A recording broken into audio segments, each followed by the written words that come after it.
Everyone jokes about me on the footy field as well, having these like squirrel eyes. Squirrel eyes. My eyes are literally locked in. If I didn't have my other hobbies or jobs, I guess I would be reading into things like the paper, the media, what they're saying about me, and then having that actually determine who I am as a person. Something. Yeah, which I just think isn't true. So I missed the first pre-season game against West Coast because I got concussed and certainly freaked me out. Hello and welcome to this week's episode of Dubya. My name's Caitlin Bassett and I'm joined as always by the Rosie Deegan. Rosie, another big week in AFL. Round 2 has wrapped up. There are 3 teams that remain undefeated after 2 rounds, Hawthorn, St Kilda and Adelaide. And there are 3 teams who are yet to get a win on the board, which is Gold Coast, Collingwood and the Bulldogs. We were both at the West Coast Eagles game on the weekend. Give us a quick rundown of what you saw.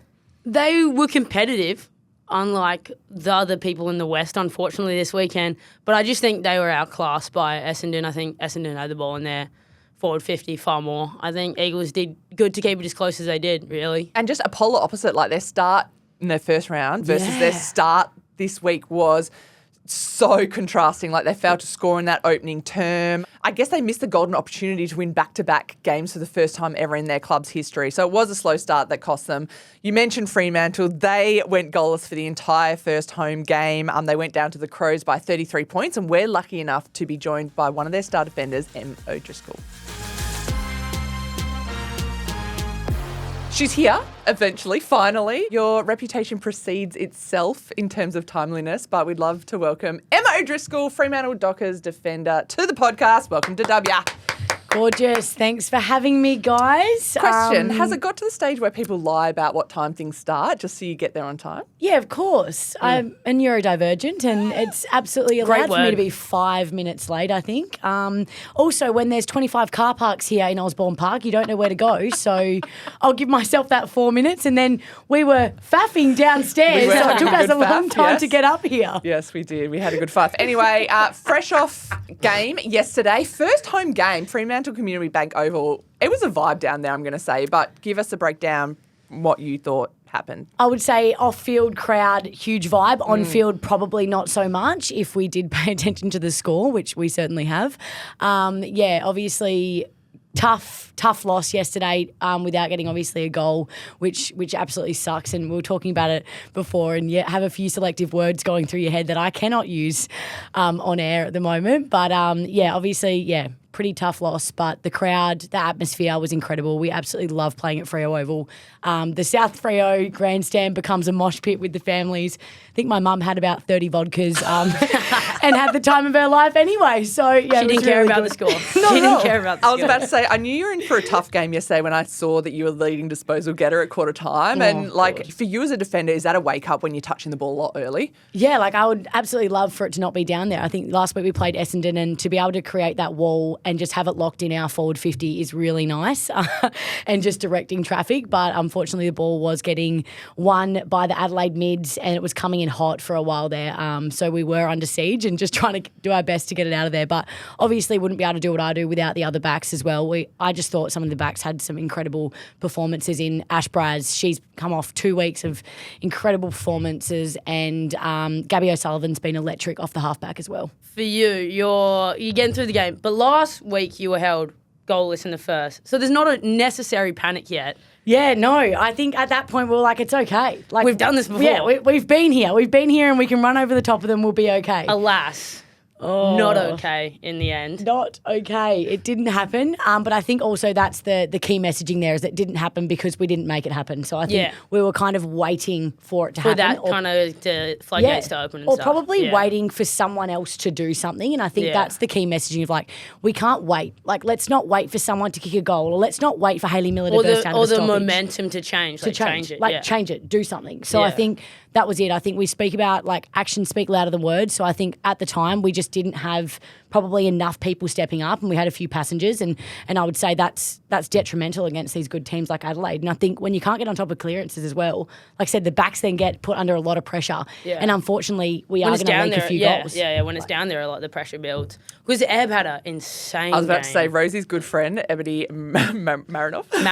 Yeah, I was DMing her after. So I'm good mates with Noffy too. And and I'm just like, I can't even look at you, Noffy. I hate you, actually. Her goal as well. I was watching and I was like this. Oh, she's unreal. No. Yeah, how good's you're doing that? I'm gagging in the goal square. you're watching it. So when you know you're going to come up against a superstar like that, like, do you plan to tag her? I know Braz ran on her for a fair bit, but like, yeah, how do you kind of deal with a player like that you know is going to have so much impact in a game? Well, I think you got to go in with your game plan and back your game plan to start with. I think that's, I would say something that Lisa has definitely said from the get-go is that we back ourselves in first. I think obviously throughout the game we didn't actually change a lot yesterday, which could have also been detrimental in the end. We probably could have made a few changes to players like Marinoff, Hatchard. They were obviously running rings around us. But at the beginning we actually didn't think Noffy was going to start forward. So she started forward rather than inside mid. So Braz basically got the match up on Ponta or Hatchard as forwards, and then obviously they threw Noffy through there. So Braz was on them most of the day, and then really we just kind of work around that. And to be honest, when she's winning one-on-ones like she was, like it's really hard to stop. And I think, again, that momentum, but not only from her, I think they've got such a good support network around them that she knows if she doesn't win it, someone else is going to be there as well. So I think that's only something that we want to get better at as well, is just that connection piece. And you just see Adelaide, they're just such a well-oiled machine. Yeah. They were stellar. And that Amazing. is the danger, I guess. If you tag a superstar, there's always more that we're going to pop up. And we saw so many of their, support players doing that. You got a quick turnaround. What does that mean, I guess, for you guys heading on the road playing Port Adelaide next? Quick turnaround means hopefully I can ring the bloody bell today and not have to think about the game again.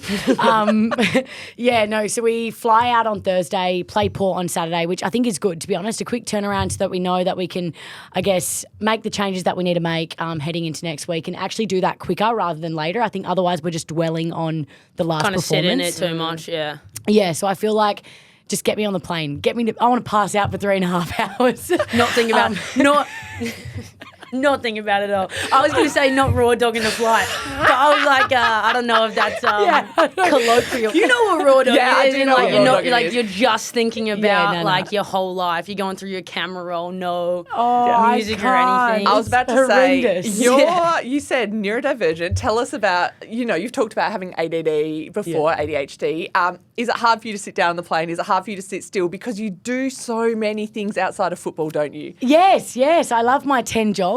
I feel like I'm that. So I know I'm the hyperactive and hyperfixated type of ADHD. So everyone says, "Oh, you must struggle sitting still." Yes, I do, but also if I have myself focused on something, I'm fine. Like I went through my 4-year physiotherapy degree, being undiagnosed, and was able to sit down and study for hours on end. So I feel like when I have a task at hand, I'll get it done. I think everyone jokes about me on the footy field as well, having these like squirrel eyes. Eyes. My eyes are literally locked in.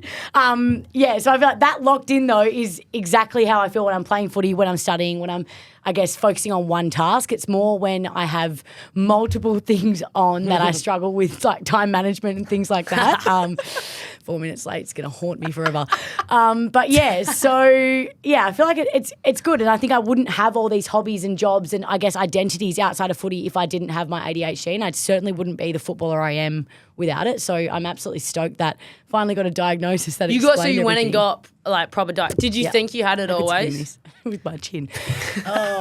Did you always think you had it? Yeah. 100%. But then you were just like, what are you? So is yours to the point that it's if it does right that like medicated, or is it just more good to have the diagnosis for like proceeding? Just a bit of both, but good to just have it. And I think just know, I guess, have clarity of why I was always this anxious kid. Like I just thought, why am I so worried about all these things? And it actually wasn't because I had an anxiety disorder. It was because of ADHD. Yeah. And I guess I like to describe it as 2 buckets in your head, a now bucket and a later bucket. So like information comes in and I determine whether it goes in a later or a now bucket.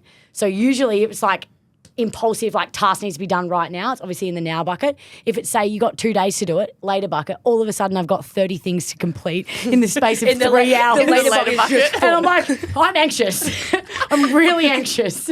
So that's how I like to describe it. So I think for me, if I had a presentation to complete, this podcast, for instance, I'm messaging Liv, our media person, at 10:30 last night going, I've forgotten all about the time, where, when. So it was just horrendous that she then has to respond to me. So I'm getting organised very, very last minute. You said you wouldn't have been the footballer without having so many identities outside sport. Why do you think that? Tell us about what having things and other roles outside of sport gives you on the field? Yeah, I think it's so important. Like, I think we opened up the paper here this morning before we obviously went on air, and I think And you said you couldn't read it for Not the allowed Frio execs. big cross Said no. No, Didn't no, even no, look. no. Didn't even glance at it. Didn't even look. Don't care. Don't care. So, yeah, we open up the paper. Obviously, I think there's a lot of external noise, media that surrounds sport in general, not just footy. So I think just having something outside of that so you're not consumed by it all the time is so important. And I think if I didn't have my other hobbies or jobs, I guess I would be reading into things like the paper, the media, what they're saying about me, and then having that actually determine who I am as a mean person. something. Yeah, which I yeah, just yeah. think isn't true. Like how I played football yesterday doesn't determine me being a good person. So I think, I guess just putting that aside and then knowing that I can actually do other things and I'm good at other things, I think is really important. And also setting you up for the rest of your life. Like I always joke to my brothers, you're going to be working at Jim Kidd in 10 years' time and I'm going to have a degree. Like, and I know that sounds horrendous, but I'm going to shoot my shot there and say like, go and do something outside of footy. Absolutely. It's so important to have something to fall back on. Well, how hard is it, I guess, as the female game is becoming more professionalised? You know, you are getting more access to training facilities. You know, you've got more training during working hours. How hard is it to find that balance, I guess? And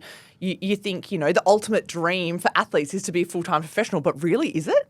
Yeah, I don't know. It's so hard because obviously I feel like we're getting better at working the balance, especially now that we can work part-time as opposed to full-time. I think full-time was certainly not sustainable.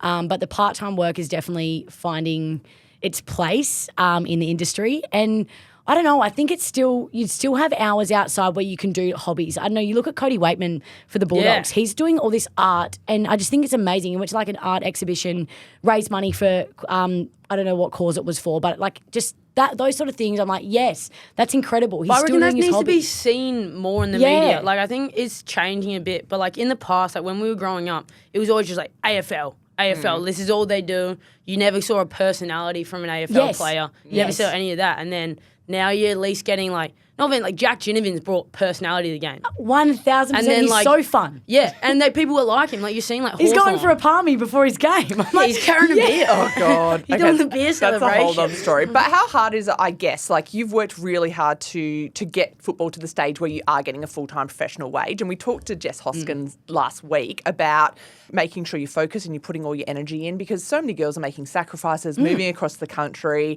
you know, living away from family in order to give footy a red-hot crack. But yeah, is after playing a game, you go home and sit and do nothing, or on your day off, you play PlayStation, really going to be what's best for you mentally as well as physically? Yeah, I guess it comes down to the individual. For me, absolutely not. Again, I wouldn't be Sit there? No. Sit there, no. I've played the game 70 times in my head, Seabass. I'm not going back and watching it. Yeah, so I feel like it's certainly up to the individual. For me personally, I think it's important to have something else, and I think to take your attention away from the outcome, I suppose, especially when you are in season and you're playing, or even if you've had an injury, anything like that, that all can be so consuming and define who you are. So I think that aside, if you've got something else, it then distracts you from it, I suppose, in a sense. And then obviously my friends and family as well, like they're just so important to try and maintain somewhat of a social life, I think is also very valid and something that you need to keep doing because they're the ones that get you through regardless of what you're going through. Even perspective, I reckon, like when I tore my ACL, like I was depressed, woe is me, like that. But like I'm a professional athlete who gets paid to put a ball in a ring. Like, grow up a little bit. Like, I had a couple things that I'm, like, held down, and I'm like, all right, I probably need to grow up here. Yeah. Like, it's not on the scale of, like, life. Yeah. It's not big. Like, my mum and dad, I got a bunch of foster siblings, specifically because they saw me and my brother at, like, 12. And, like, these kids, like, don't know adversity. They have no... I was like, fair enough. I was, like, an arrogant, cocky kid. And they're, like... And so they started fostering kids, and that was my thing that I was like, oh... I've got it good. Yeah, I've got it good and, like, my family's got it good. Because I think, like, you just lose it. And then professional sport. Yeah. Like, all the time. What the hell? 4 disposals. Like, mate. What do you mean? Yeah, You're yeah, getting yeah. paid. Like, so getting paid to go and kick a ball around with most of the time your mates as well. Yeah, your like, best mates. Yeah. And that's the thing, I think having something outside of sport opens up your friendship circle because you Definitely. are very close-minded. You're in the bubble. When you're playing elite sport, you've got your teammates who you see, you train with, you travel with. Yep. Having friends outside because when I first finished playing netball, I found it really hard because the netball girls continued their thing, and Yeah. I was left behind because I Yeah. wasn't at training Yeah. with them every day, so I Yeah. wasn't having those catch-ups and Or there's like no conversations. inside jokes that you get because Exactly. you weren't there. I was That well is left out. And so girls that I went to heartbreaking. high school with who dropped off the radar because I couldn't go partying with them on the weekends, Yeah. all of a sudden I was like, wow, okay, it's really important to have that I'm going gonna to get back partying. Yeah, I mean, that, but like how important is it just to have those people outside of sport that are there for when things aren't going well in sport to give you a bit of perspective? Yeah, definitely. I live with my cousin at the moment, Tatum, and she has absolutely no idea about football. Had no idea I even had a game yesterday. Like she just has She zero sees you putting clue. on your Putting kit, on my she's like, polo. "What are Got you an doing?" appearance. Yeah, on Sunday. Yeah, perfect. Just going down to the local How bloody much? BP. Like, what do you mean? Anyways, no, it's just the best. And my boss as well. So my physio bosses have absolutely no idea. My boss came and she bought my badge and she's wearing like full kitted out in Freo stuff. Probably, I think I got tackled and she's like, oh yeah, perfect. Like that's it. Let's clap her on for being absolutely Mate, slammed. I love people like I had a game think where I it's scored great. 2 points and some lady was like, she was like my teacher at the school and she was like this, wow. You were great. And I was like this, thank you. It's like, yes. These I people guess I actually was. think that, and they're proud of me regardless. Who Yes, cares? Like, yes, no, so I think it's really important. And yeah, my bosses, they're just so funny. She said, oh, you touched the ball a few times. Yeah, thank you. Yeah, I don't want to do that. I'm a Gorgeous. defender. You kicking it out in the Yeah. full, she's like, great distance. Yeah. Wow. That was perfect. The rotation. But we're all about gratitude here. So Yeah. I am very grateful to have those people in my life and the fact that we get paid to go out there and do that. You mentioned your family before, and I thought it was so adorable that your brother gave you your jersey on the presentation day for the Dockers. I guess tell us about your family. You've got a little bit of superstars in the family. There's a few big names there, I guess. How's the competitive nature guess, yes. growing up with you guys, with your brothers in particular? Yeah, it's great. Look, we pull the mickey out of one another, but I feel like that's just the standard sibling banter. What's the order but- of age? I'm the oldest. You? Oh, Yeah. for some reason Wow. I thought you were the younger one. So you, No, me, Nathan, Nathan, and and then then Aiden's the baby. Okay, fair enough. And isn't he ever far out? He's got mum wrapped around his finger. He goes Dude, home. always. He's I thought happy- you were the favourite. Absolutely not. He's still bottle fed, mate. He's going back to Northam just to get his bottle filled up. I'll tell you that right now. No, it's great. I love the boys. They're great, and I don't think we'd be the people or athletes we are without each other either. Because there's not only that competitive push, but there's also that level of understanding where they get what it's like to be a professional athlete, and you can actually have that relatability and the conversations when I guess it is tough with them, and they're able to help you, I suppose, more than what your everyday friend or whatever could. So Yeah, do they give you it's good. feedback after a game? Oh yeah, we've put strict boundaries in though. So I'm a confidence player. I can't have this. So only good things. No, yeah, definitely feedback. I guess that's sometimes not warranted, but no, I love them for it. And I think they understand the game though. So it's not like the feedback's coming from someone that has no clue. And I feel like I use that saying, you always want feedback from someone you'd ask advice from. Yeah, yeah. And And I someone would you ask my respect. family Yes. for advice. I would ask my brothers for advice. I'd ask my mum and dad for advice. So I respect them, and I respect that their feedback is coming from a good place as well to try and make me feel better, but also be better. So I think it's good, and I think, like I said, my parents are the first to knock you down. So I would say, yeah, humility is one of our strong values, and I think that's just because we've got each other to, I guess, support each other, but also be there when things aren't going right to actually tell us what we need to do better. Well, Brothers are tough. I know, though. right? Yeah, horrendous. It's been a pretty rough year for both of your brothers, I guess. For you, yeah. the opportunity to get out there and play, like how much does that mean to you? And I guess supporting Aiden and Nathan, who's had some injuries as well this season, how important has that been? Yeah, so important. Again, we speak about gratitude. Like, I get to go out there and lace up my boots each week when my youngest brother's just been told he can never play contact sport again. So I'm very grateful that I get to do that. And I think I'll think about him each time I do go out there to be like, I'm living this dream that he once had and it's been ripped away from him. So I may as well give it all I've got. Like, there's nothing to lose here. And I think Nathan also has that same mentality. And it showed in the last 2 games Nathan played for Freo. He was absolutely unreal. And I was just like, where was this? He needed this rocket a few years ago. But yeah, he was so good. And again, I think it's just that you get so proud and emotional for them. And I think I'm still, obviously dealing with the effects of Aiden's concussion, and it's tough, and it takes a toll on all of us. But all that I can control is going out there and playing footy and knowing that I'm playing for, I guess, him as well. Does it make you a little bit wary? Because we have seen, like, I feel like there's been a few concussions already in AFLW this season. Does it make you worry at all? Would you consider wearing a helmet? Well, good luck. Would it be? Gosh, I've got a tiny head, so I don't know if it would be. Just get a little kid's helmet. Lace it up super tight. I feel like a little olive. You wouldn't have to worry about doing your hair on game day. It'd be great. Oh, no, absolutely not. I feel like you don't go out there and think you're going to get injured. Rosie, you don't go out into the basketball court thinking you're going to get injured?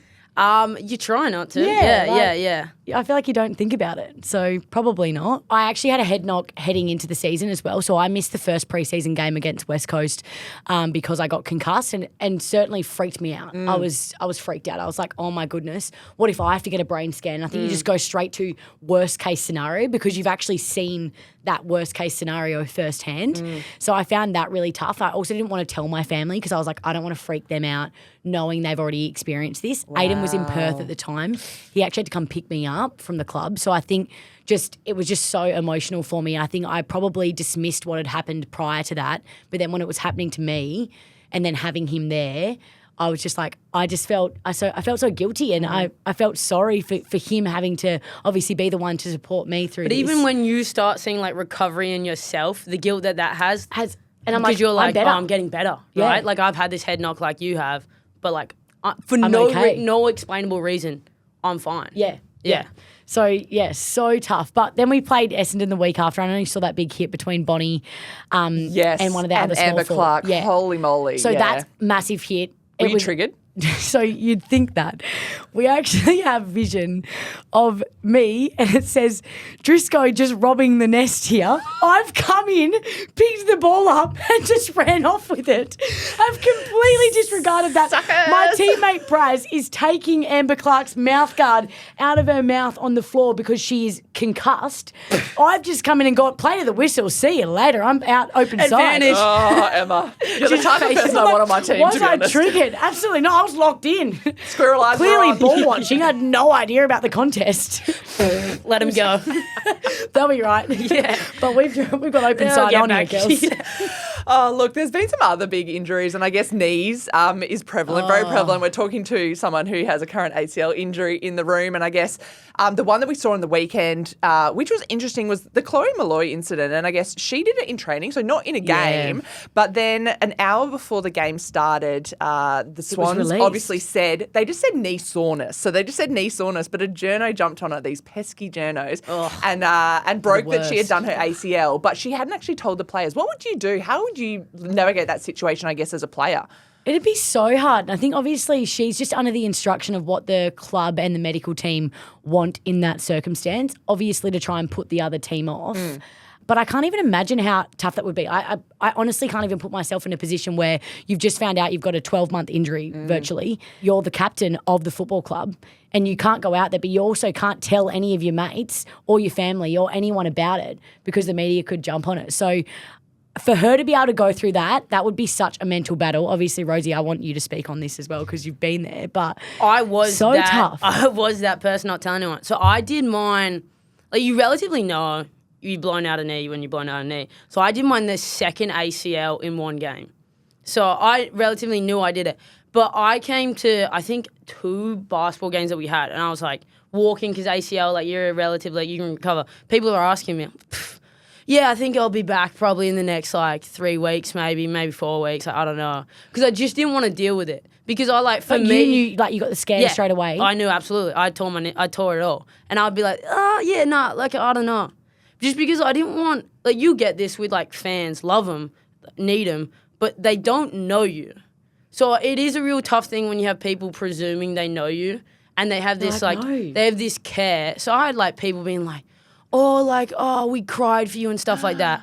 And I've talked to them probably like twice in my career. And I'm like, thank you so much, but you're not the type of people I want to kind of have this vulnerable thing. Because it is kind of like dashing of a career. And it's like, you haven't processed it. Not to be like soft, but like you'd ask me about it like within the first week. And I'd be like, yeah, nah, it's like, it's not too bad. And just like, I'd go. And I don't want to like, in front of a random dentist or like Stewart be like, so, and start crying in front of them.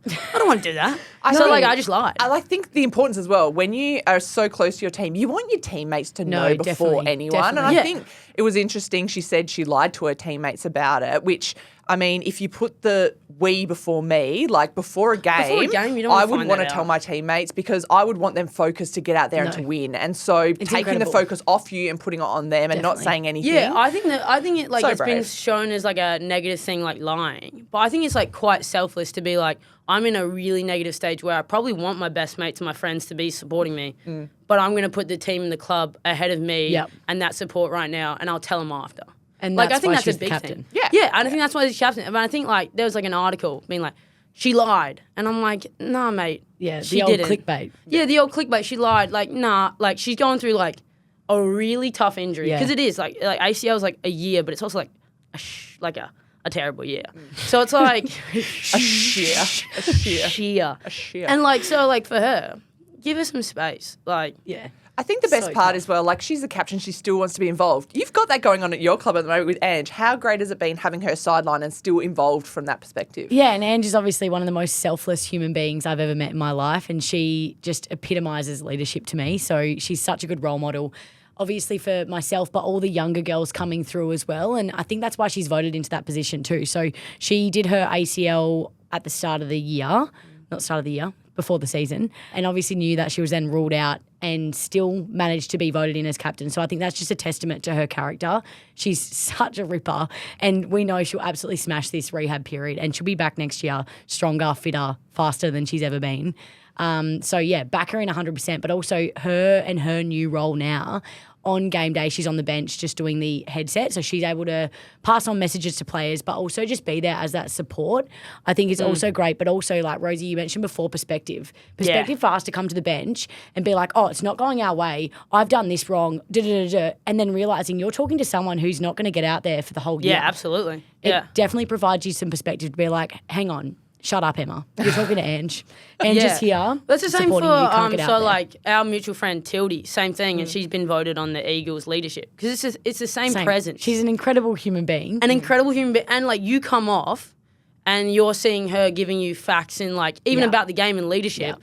You're going to be listening. Definitely. And I think it's great that they're still getting them involved. Like the clubs, obviously the Eagles putting Tildy on the bench, doing a similar role, and then Ange on our bench as well. Again, you're willing to listen to your teammate, especially someone who's, I guess, highly respected by most people at the club. Both of them have incredible IQ. Yeah, footy knowledge is incredible. Through the roof with those ones.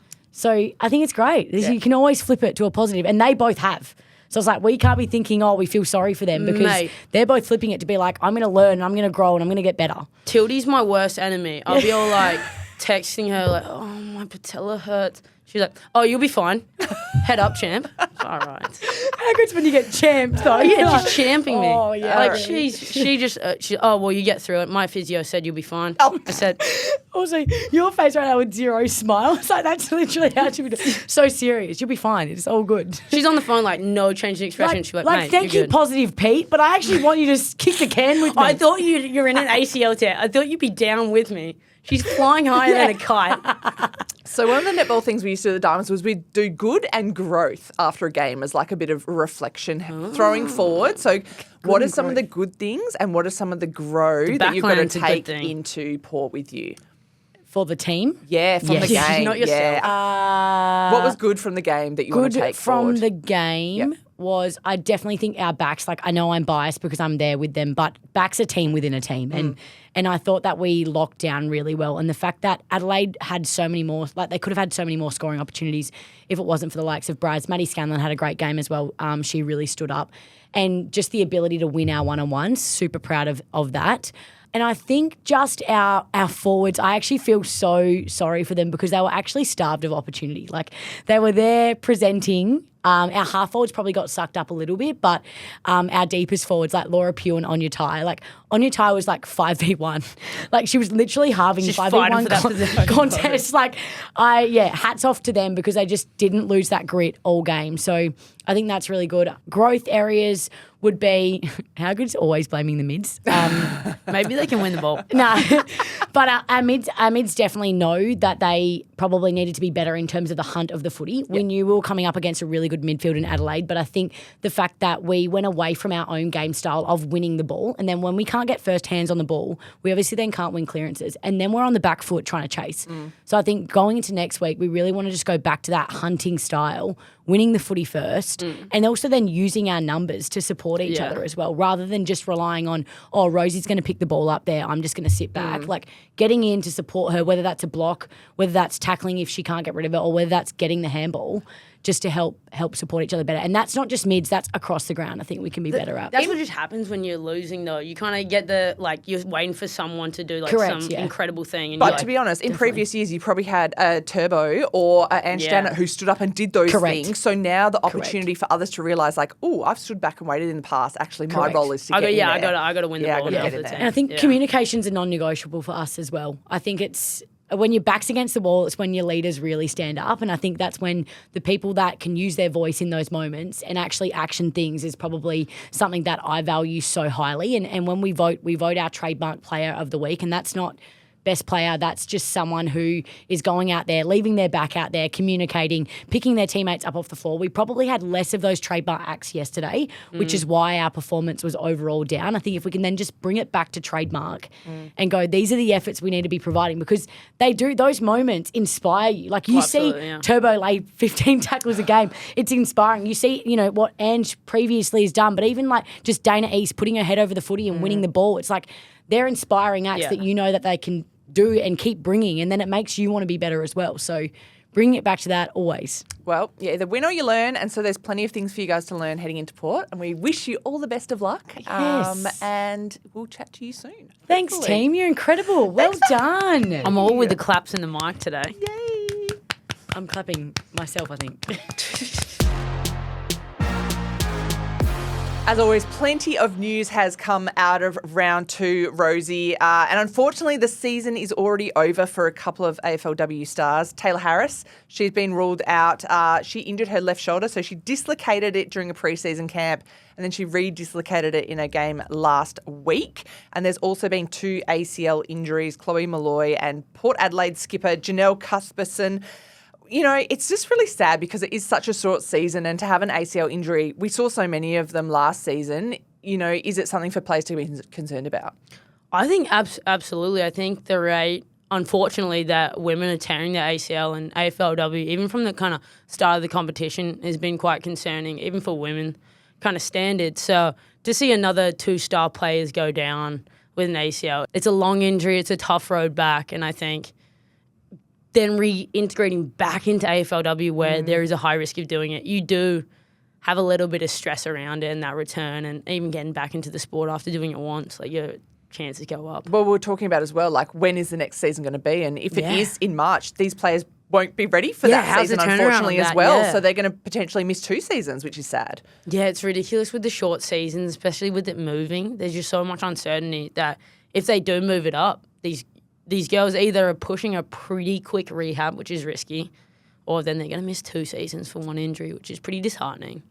We saw some records broken last week, and this week again a record has been broken. So last week it was Eilish McDowd. She set the record for the fastest goal scored in AFLW, and also Fremantle Dockers Mim Strom broke the hit-out record with 48 against the Bombers. This week we saw Lions Ali Anderson breaking the disposal record, so she got 43 touches in her side's win over Melbourne, which is absolutely ridiculous. Insane. Your mate Ebony, Ebony Marinoff, she gave the tackle record a red hot crack as well. She was at 13 tackles by half time and finished with, I think, 18 in the end. We were talking about it with Driscoll. She was everywhere. I mean, like, there's one thing to be, like, great at tackling. Like, Turbo was insane at tackling. Well, Turbo holds the record at 22 tackles, so she was closing in on that. Jeez. But the thing is, like, Eb just had an insane game all around. Like, the way she was winning the ball, I mean, it's tough. Like, with a star like that, as soon as they get going, I mean, she's hunting the ball that much that she's tackling.